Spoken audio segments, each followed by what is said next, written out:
नमस्कार मित्रांनो, स्वागत आहे आपल्या लक्षवेधी ज्ञान यूट्यूब चॅनलवरती।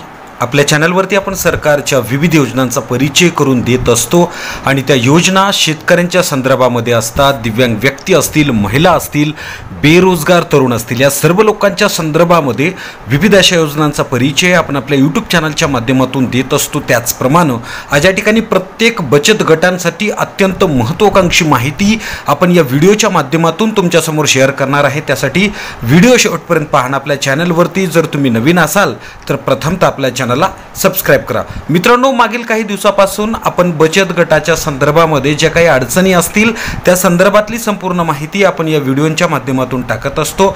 त्याचप्रमाणे या ज्या ठिकाणी स्वयंसहाय्यता बचत गटांना कॅश क्रेडिट कर्ज मर्यादा मंजुरी धोरण नेमकं कसं असणार आहे, बँक कोणकोणत्या गोष्टी पाहिल्यानंतर स्वयंसहाय्यता बचत गटांना कर्ज मंजूर केलं जाणार आहे, याची इत्थंभूत माहिती आपण या व्हिडिओच्या माध्यमातून पाहणार आहोत। सगळ्यात महत्त्वाचं, तुम्ही जर बँकेकडे कर्ज मागणी करण्यासाठी जर गेला असाल किंवा एखादा कोणताही बचत गट, स्वयंसहाय्यता बचत गट बँकेकडे कर्ज मागणी करण्यासाठी जर गेला असेल तर बँकेची नाममात्र सभासद फी ₹100 बँकेत भरणा करून तुम्हाला त्याचं सभासद व्हावं लागतं। हे सगळ्यात महत्त्वाचं धोरण आहे।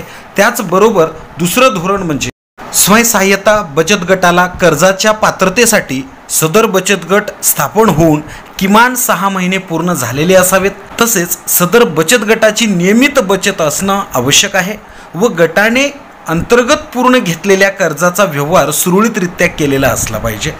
गटाचे अंतर्गत कर्ज व्यवहार, ग्रेडेशन, हिशोब इत्यादी योग्य व्यवहार जो असेल तो योग्य पद्धतीनं मांडणी करून बँकेपुढे सादर केल्यानंतर बचत गटाला बँकेकडून कर्ज पात्रतेसाठी शाखा स्तरावरून केलेल्या मूल्यमापन अहवालाबाबत बचत गट अ किंवा ब श्रेणीत असणे अत्यंत आवश्यक आहे। प्रथम मागणी करणाऱ्या स्वयंसहाय्यता बचत गटाला त्याच्या एकूण बचतीच्या 10 किंवा 12च्या प्रमाणात बँकेद्वारे कर्ज मंजुरी पात्र करण्यात येत असते।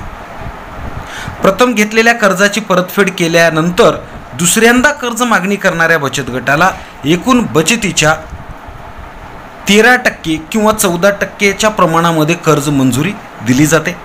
तसेच एकूण बचती 4 पटीपेक्षा जास्त कर्ज मंजूर करण्याचा अधिकार बँकेला असणार आहे।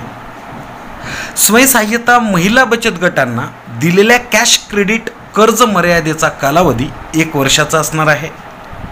स्वयंसहाय्यता महिला बचत गटांना कॅश क्रेडिट कर्ज ₹3 लाख पर्यंतचे व्याज 7% दराने, त्याचबरोबर व्याजदर 12.50% दराने पुरुष बचत गटाला असणार आहे।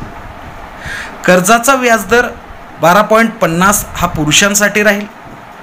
थकीत कर्जावर 3% दंड आणि व्याज सुद्धा आकारण्यात येणार आहे। त्यासाठी बचत गटांना जर मोठे कर्ज घ्यायचे असतील तर छोट्या कर्जामध्ये त्यांनी अतिशय नियमितता पाळणं अत्यंत आवश्यक आहे। स्वयंसहाय्यता बचत गटाने कॅश क्रेडिट कर्ज मर्यादा व्यवहार समाधानकारक केला पाहिजे। त्यात बचत गटाने रक्कम भरणे, रक्कम काढणे हा व्यवहार होणं सुद्धा अत्यंत आवश्यक आहे। बचत गटाला कॅश क्रेडिट कर्ज मर्यादा व्यवहार समाधानकारक नसल्यास सदर बँक कर्ज व्याजासहित तात्काळ वसुलीस पात्र असणार आहे व त्याची संपूर्ण जबाबदारी गटाची व गटातील सभासदांची असणार आहे। स्वयंसहाय्यता बचत गटाला प्रथम मंजूर झालेली कॅश क्रेडिट कर्ज मर्यादा पुढे सुरू ठेवायची असल्यास बचत गटाला बँकेतील निर्धारित कर्ज प्रस्तावित व सर्व आवश्यक कागदपत्रासहित कर्ज मर्यादा संपवण्यापूर्वी 1 महिन्याच्या आत नूतनीकरण करून बँकेकडून घेतलं पाहिजे। त्याचबरोबर स्वयंसहाय्यता बचत गटाने वाढीव कॅश क्रेडिट कर्ज मर्यादेची मागणी केली असेल तर त्याला गटाला अंतर्गत जे काही गटाचा अंतर्गत व्यवहार आहे, बँकेकडून घेतलेल्या कर्जाचा व्यवहार, परतफेड, गटाची एकूण बचत या सर्व गोष्टी पाहिल्यानंतर गटाला वाढीव कॅश क्रेडिट कर्ज मर्यादा मंजूर होते आणि सदर गट कर्ज प्रस्ताव बँकेला निर्धारित नमुन्यात व सर्व आवश्यक कागदपत्रासहित बँकेला सादर करणं आवश्यक आहे। त्यामध्ये बचत गटाचं प्रोसिडिंग असेल, कार्यवाही बुक असेल, सभासद रजिस्टर असेल, बचत ठेव रजिस्टर असेल, कर्जाचे रजिस्टर असेल, रोकड वही असेल, सर्व व्यवहार हिशोब ठेवण्याची जी काही वही असते ती, त्याचबरोबर बचत गटाने हिशोब तपासणी करण्याचे संपूर्ण अधिकार बँकेला दिलं पाहिजे। स्वयंसहाय्यता बचत गटाची मासिक सभेची वेळ, स्थळ व तारीख शाखेला नियमित कळवणं अत्यंत आवश्यक आहे। महिला स्वयंसहाय्यता बचत गटाला कर्ज वितरण करताना बँकेच्या अधिकृत नमुन्यामध्ये हमीपत्र तुम्हाला लिहून द्यावं लागतं. तथापि पुरुष व मित्र स्वयंसहाय्यता बचत गटांना कर्ज वितरित करताना बँकेच्या निर्धारित नमुन्यात 100 रुपयाच्या स्टॅम्प पेपरवर सुद्धा हमीपत्र लिहून द्यावं लागत असतं. स्वयंसहाय्यता बचत गटांना कर्ज वितरण करताना नोट व क्वांटिटन्सी गॅरंटी बॉन्ड सुद्धा द्यावे लागतात. स्वयंसहाय्यता बचत गटांचे कर्ज कॅश क्रेडिट कर्ज असल्यामुळे सदर कर्जाचे नूतनीकरण करता येते. स्वयंसहाय्यता बचत गट कर्ज धोरणात वेळोवेळी होणारे बदल व अटी स्वयंसहाय्यता बचत गटांना मानणे सुद्धा बंधनकारक असणार असतं.